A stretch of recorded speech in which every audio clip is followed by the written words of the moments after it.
Aaron is,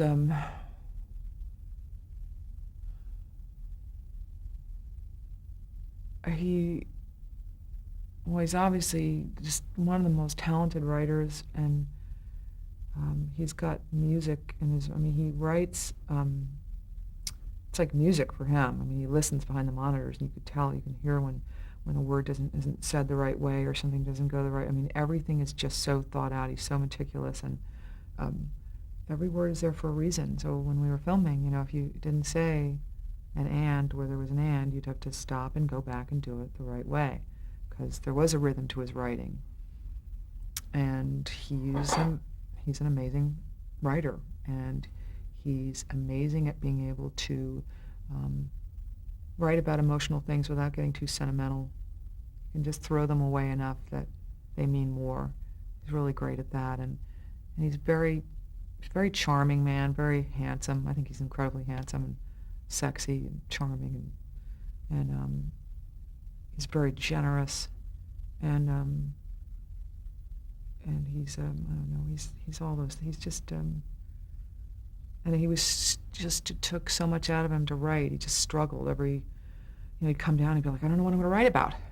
I have no idea what I'm going to write about for next episode. What does anyone have any idea?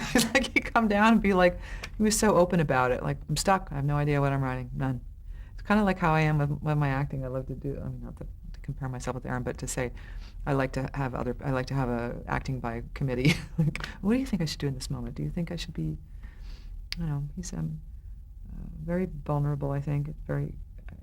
And yet he would read all the blogs and all the reviews, everything about people, what people would say about him, and I guess it fed him in some way that he could use positively, but I could never. I can't read reviews or anything. I take them too much to heart. I'm very sensitive, too sensitive. I don't care too much about what other people think, and so I have to protect myself from all those things. I don't read reviews. I don't go online and I stay away from all that stuff, and he reads it all, and I think he's very vulnerable to it too, so it's just interesting to me that he tortures himself that way, but maybe it charges him to create.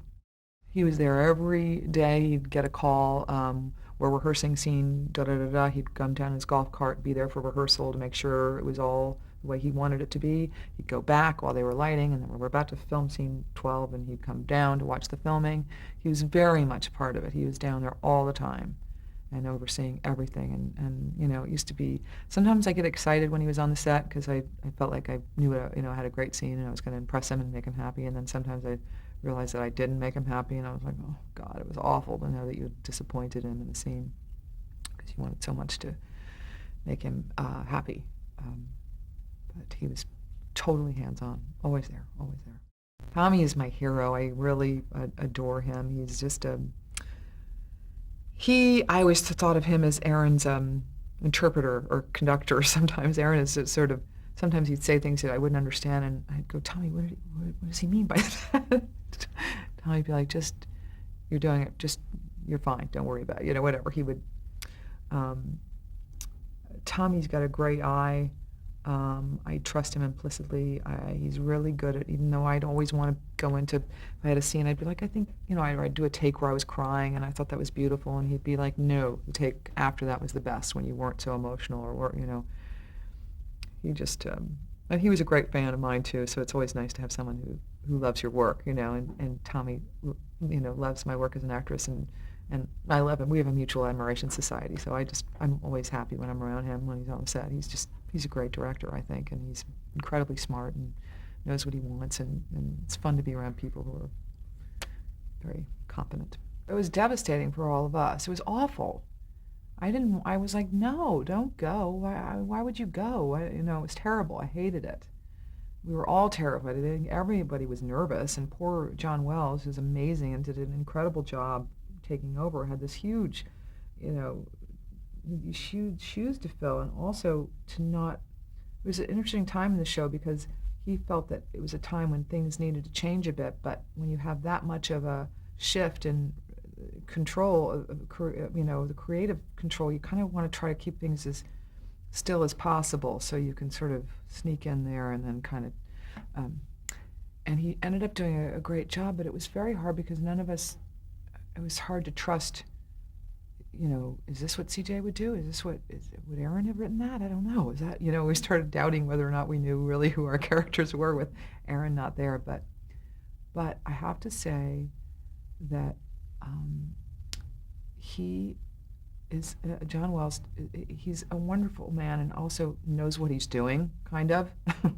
And he assembled some amazing writers that I think really, really blossomed and flowered and changed the show in a good way, and took the show off in a different direction and did it beautifully. And I think it became, again, it became a success again in a different, without Aaron, but in a different way, and just as legitimate a way. It was blah blah blah blah blah. Just like, it was a difficult transition, but I think it finally, it was good, and we all relaxed with it, and were able to carry on without them, even though it was almost impossible to think of doing the show without them.